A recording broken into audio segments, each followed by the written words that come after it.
So hey guys, welcome back to new another video. I'm going to show you how to create a moon effect in Photoshop.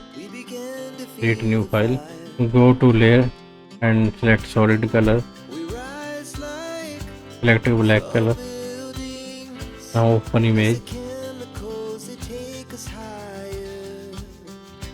go to selection tool, object selection tool, select this object,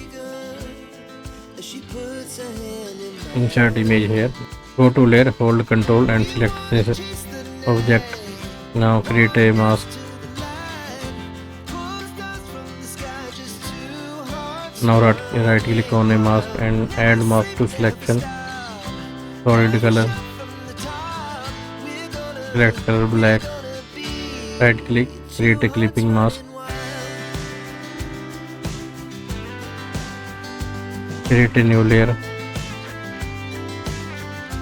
Now select the selection tool, hold Alt plus Shift,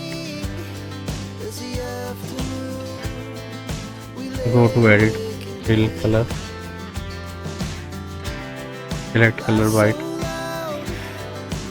Okay, press Ctrl D for deselection. Go to filter,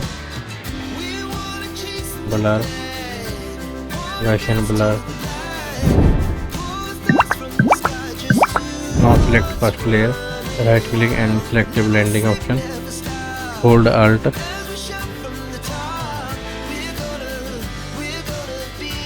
press OK. Now this is the image.